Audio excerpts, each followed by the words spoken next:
Bonjour à tous et bienvenue sur Alpha Perf pour le Daily Review. Alors aujourd'hui nous allons continuer avec ce Bitcoin. Alors hier j'ai fait une vidéo, donc c'était la vidéo du lundi, puisque nous étions lundi, effectivement, où j'avais planifié un possible short pour une petite, un petit scalp avec un comblage de cette imbalance là. Bon, ben, ça s'est bien passé, hein. Enfin, ça se passe bien, je suis toujours dedans. À savoir que j'ai juste mis mon stop ABE maintenant, hein. Voilà, comme ceci, hein. Voilà. Et j'attends d'aller chercher le comblage de cette fin d'imbalance. Alors, sur un point de vue technique, et quand on vient trader un rattrapage d'imbalance comme ça, normalement, arrivé à 50% d'imbalance, on prend profit. Parce qu'il y a peu de probabilité qu'on comble les 100%. Mais si on comble les 100%, c'est pour aller normalement plus bas que cette imbalance. Alors, est-ce que ça va le faire ou pas? Est-ce qu'on va aller plus bas ou pas? Alors, pourquoi j'ai pas fermé mon trade? Tout simplement parce que, vous voyez, en H4, on est à 50% de l'imbalance, mais en H1, on est à peine arrivé au haut de cette imbalance là. Donc, j'attends en fait d'aller chercher cette zone là. Maintenant, possible que le prix rebondisse ici. Bon, il y a eu pas mal de fights, hein, ça se voit, la baisse hier, ça a voulu baisser, mais c'était racheté de suite, ça rebaissait, c'était racheté, ça rebaissait, c'était racheté. C'était assez compliqué, enfin compliqué, ça continuait, enfin ça descendait, hein. Mais il y avait pas mal de volates, hein, chaque bougie baissière était rachetée, vous voyez les mèches qu'il y a. En général, ça montre qu'il y a quand même de la force acheteuse. Mais même si les vendeurs ont réussi à continuer à baisser le prix cette nuit, pendant la session US, on voit que les prix étaient rachetés, enfin que toutes les mèches étaient achetées. Donc la baisse, on va dire, est assez fébrile. Mais pour moi, bon, on est venu chercher ce haut d'imbalance là. J'attends celui-là, voilà. C'est pour ça que bon, j'ai très peu de conviction dans ce short là, mais il se passe bien, donc j'ai décidé de mettre mon stop ABE. C'est-à-dire que si le prix se retourne, bon, ben, je ne prendrai pas de bénéfice ici, mais je ne perdrai rien non plus.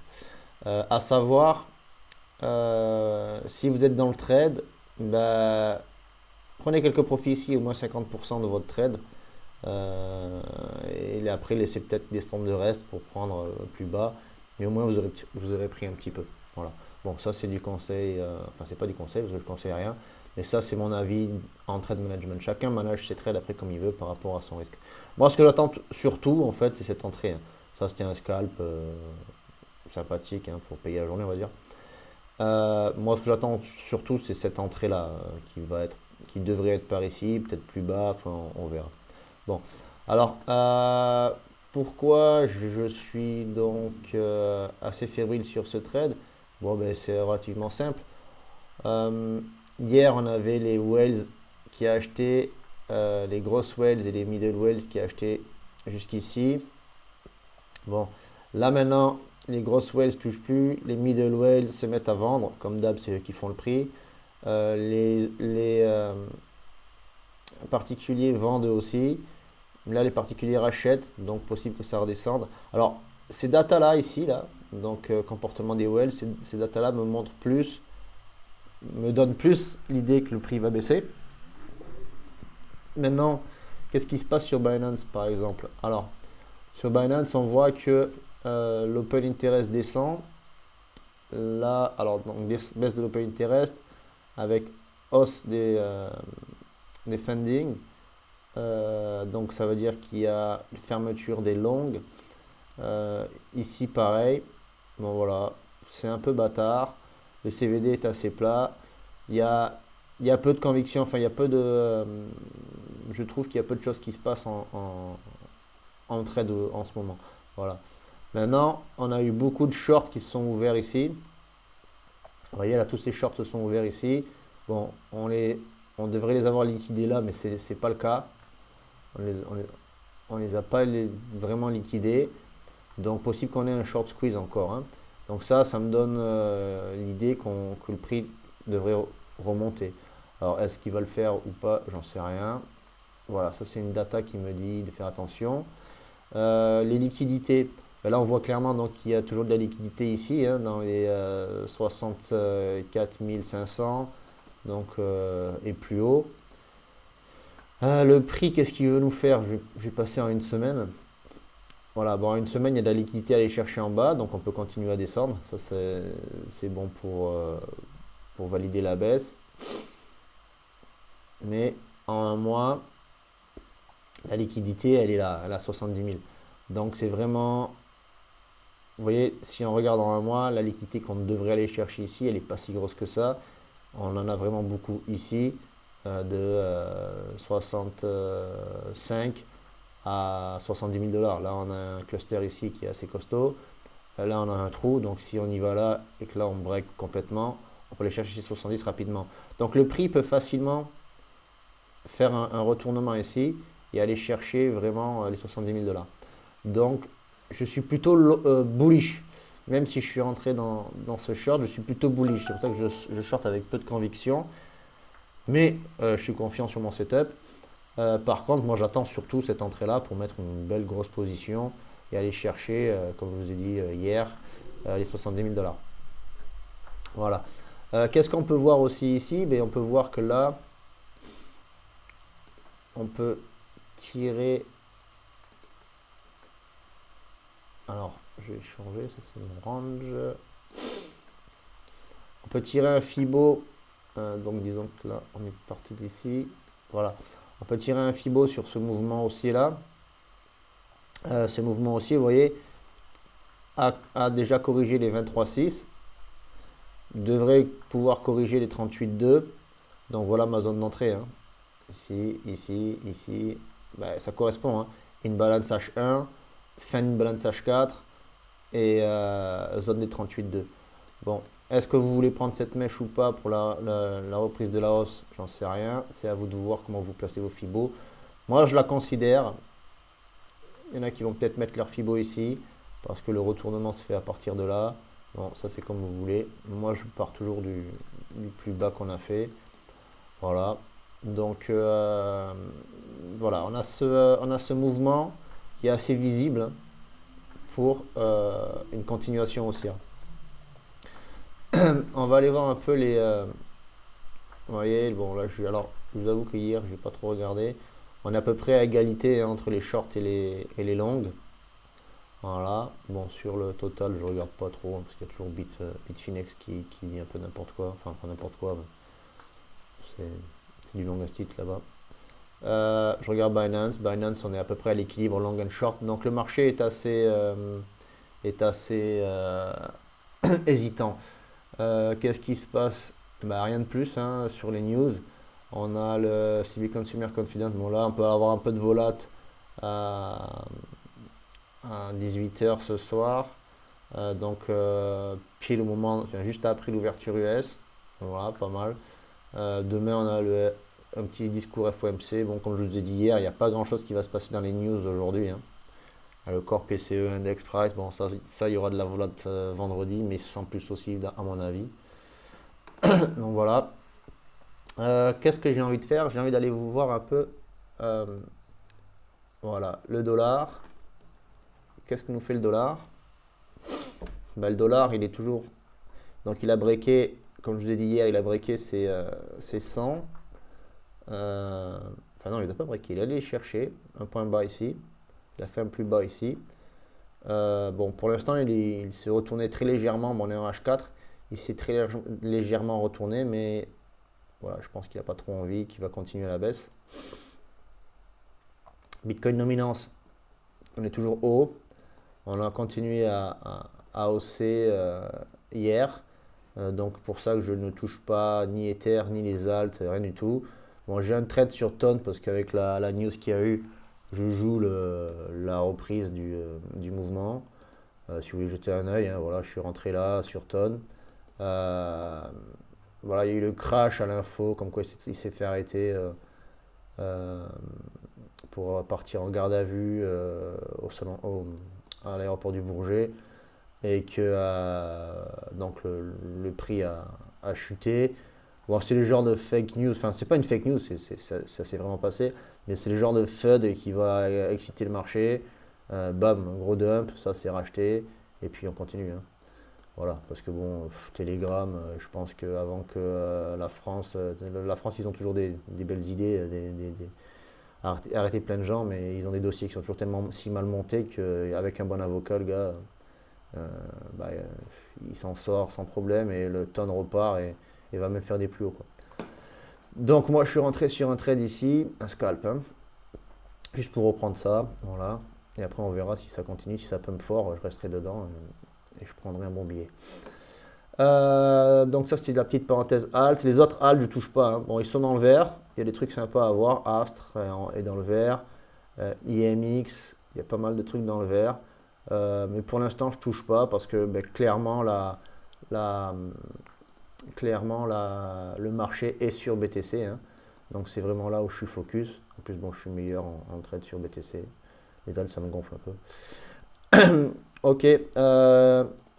Je voulais regarder aussi, jeter un petit coup d'œil sur le S&P, qu'est-ce qu'il nous fait? Ben voilà, le S&P nous en a fait une belle. Gros dump qu'il y a eu avec tout ce qui s'est passé, ben, les infos qu'on a eu début août, hein. Fin juillet, début août. Là, on est fin août. Alors déjà tout ravalé. On est à combien de pourcents? Pas beaucoup. Franchement, si vous voyez ça, si c'est pas la manipulation, ça les gars, on est à, allez, on va dire 1% de nouvelle ATH. Donc là, c'était parti pour un crash, récession, blablabla. On a protégé ce plus bas, on est à 1% de nouvelle ATH. Alors, est-ce qu'on va chercher à faire un double top pour après faire enfin une vraie belle correction? C'est possible aussi. Mais bon, si ça break, pour moi, il ne se passera rien avant les élections américaines, hein. Donc, gardez toujours ça en tête qu'il y a les élections américaines dans quelques mois. Euh, voilà, les marchés vont. Enfin, les élections vont protéger les marchés, c'est mon avis. Sur le NAS, pareil, on a bien tout ravalé la baisse. Là, on recorrige un petit peu. On est un peu plus loin de la TH. On est à 6%, 7%, on va dire. Donc, le NAS a un peu plus de boulot à faire. Le NAS est plus faible, ce qui pourrait laisser présager un retournement des marchés tradis. Donc, si les marchés tradis se retournent, Bitcoin se retournera avec. Mais par contre, si les marchés tradis continuent à pumper, ben, lui il pump. Après, ça sera certaines grosses actions. Et après, ça sera autour de la crypto, donc BTC, et puis plus tard les alts. Donc voilà. Donc je suis bullish pour du long terme. Pardon, je reviens sur mon setup. Voilà, je suis bullish sur du long terme. J'attends des positions. Alors sur ce long terme là, je suis bullish. J'attends donc une entrée ici pour faire un petit trade là, pour aller chercher cette zone là. Alors par contre, je suis toujours pas dans l'attente comme déjà j'entends. Vous voyez, on est middle range, enfin ouais, middle range. On entend déjà parler de bah, ça y est, cette fois, si on break, c'est parti, on va dans les 100. Ça y est, on commence à entendre ça. Souvenez-vous ce que je vous dis à chaque fois. Ici, on entendait c'est reparti à 35 000 $. Ici, on entend ça y est, on repart à 100. Bon, ok. Alors là, on est sur du H4, mais que je dézoome, hein, que je mets plutôt en daily. Enfin, il dézoomait, hein, les bougies sont du H4, mais je dézoome pour avoir une meilleure vision du marché général. On est toujours dans ça, hein, si vous voyez. Tac, donc impulsion, flag de correction. Il peut continuer, hein. Il peut continuer, on peut continuer un moment, hein. Voilà, et après, nouvelle impulsion. On entend toujours parler de le bull run commence, la deuxième partie du bull run va partir. Là, on me disait le bull run est terminé. Bon, moi, j'ai pas d'avis sur le bull run. Il continue ou pas, enfin, le marché va pumper, hein, bull run ou pas. Pour moi, le marché doit pumper. C'est pas sûr qu'on vienne chercher des plus hauts de suite. Bon, on est au mois de septembre. En général, le mois de septembre est assez pourri. Donc, On a encore le temps de faire ça, faire flipper un peu, et puis ça, et ça. On a toujours le temps de faire ça. Tous les scénarios sont possibles. On peut aussi faire du pump only là, c'est-à-dire peut-être un retracement ou pas. Et là, aller chercher ça, bam. Ici, ça va acheter et on va dump ou pas. Ou ben, on va continuer aux 100 000 dollars. J'en sais rien. Je n'ai pas de boule de cristal. J'en sais rien. Je suis prêt à tous les scénarios. Pour vous avouer, je ne suis pas rentré ici en spot, enfin sur un gros scalp. Bah pourquoi? Parce que pour moi, clairement, ce flag reste un flag baissier. Il n'y a eu aucune tentative de break. Hein, on voit clairement, il n'y a eu aucune tentative de break. Donc si on fait une tentative de break ici, là j'aurai un retracement pour rentrer. Si j'ai pas de retracement, ben, je vais voir ce qui se passe en haut pour rentrer. Hein. Moi, quand je rentre à 70 000, à 80 000 ou pour aller chercher les 100 ou les 200 000, je veux dire, la taille du trade est le même. Ce que je veux dire par là, c'est que si je rentre un trade ici, je mets totalement au hasard. Hein. Si je rentre un trade ici, je vais calculer peut-être mon stop, j'en sais rien, hein, je vous dis un peu n'importe quoi là, mais c'est pour vous donner une idée. Je vais calculer mon stop là, donc ma prise de bénéfice, allez, disons que j'ai fait mes retracements, ainsi de suite, que je vise allez, les 120 000 dollars ou 110 000 dollars. Vous voyez, j'ai un ratio qui est pourri. Donc je vais rentrer une taille de position qui est pourrie. Disons que j'ai un bon ratio acceptable de 40. Le calcul de la distance de mon stop, ici, va me donner une toute petite position. Donc je gagnerai la même somme ici que sur ce trade. Vous voyez, ce trade, je vais gagner plus. Ce petit trade là, j'ai un ratio de 3,19. Celui-là, j'ai un ratio de 2,44. Ça veut dire quoi? Ça veut dire qu'ici, ma position va être beaucoup plus grosse, mais en beaucoup plus de temps, je gagnerai plus d'argent que je vais gagner là, en espérant aller chercher des 120 000 dollars. Donc voilà, je m'en fous de rentrer pardon, je m'en moque de rentrer à 70 000 dollars ou à 75 000 dollars ou à 80 000 dollars ou même à 63. Aujourd'hui, mon money management fait que je suis plus confortable sur des positions comme ça. Au moins, enfin, c'est beaucoup plus rapide pour moi de gagner des sommes. Et là, je gagne plus que sur un scalp. Voilà. Alors après, les gens vont dire, ouais, mais sur un scalp, ça laisse le prix descendre, je me fais pas stopper. Sur un spot, un long terme, je me fais pas stopper. Ouais, tu ne te fais pas stopper. Sauf que si on est à 70 000 dollars, que tu rentres là, que le prix fait un retracement, tu vas flipper parce que tu vas perdre 20% de ta position. Et ben moi, je serai stoppé, je serai rentré et je vais jouer des mouvements plus sympas. Voilà. Donc, bon, tout ça, c'est une psychologie hein, par rapport à la manière de trader, à ce qu'on veut faire, le temps qu'on a aussi, ainsi de suite. Hein. Tout ça, c'est très personnel en fait.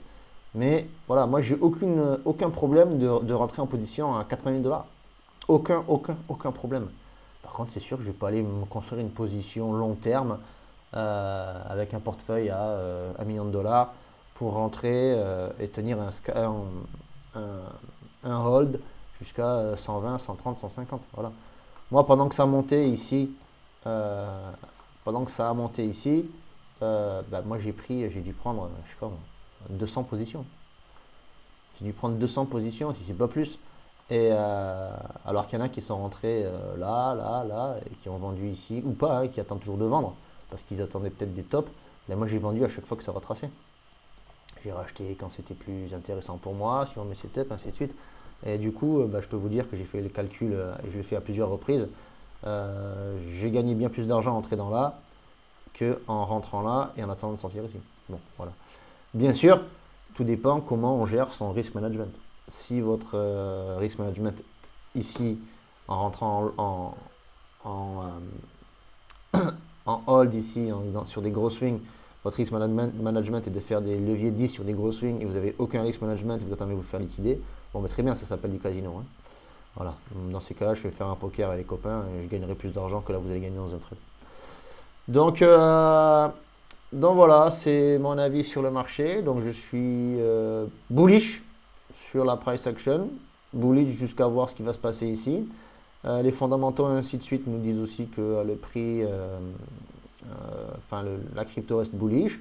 Maintenant, vous voyez, je joue des petits shorts, je joue des retracements et j'attends clairement cette entrée en position. Donc, si vous voulez voir sur le Discord, vous avez tout le suivi de ma position ici. Je vous dirai quand je rentre ici et comment je rentre, quel est mon risque par rapport à mon stop, ainsi de suite. Voilà. Et c'est tout, hein. Pour l'instant, rien de plus à dire. Les datas me laissent présager qu'on peut encore descendre un petit peu, mais on peut rebondir aussi assez facilement. Donc si on veut piéger du monde, on pourra le faire. Donc voilà, bon, on est déjà à 20 minutes de vidéo, donc je pense que j'en ai assez dit. Si vous voulez me suivre et continuer à avoir des avis, venez sur le Discord, likez, abonnez-vous, ainsi de suite. Voilà, je vous remercie. Allez, be safe and follow.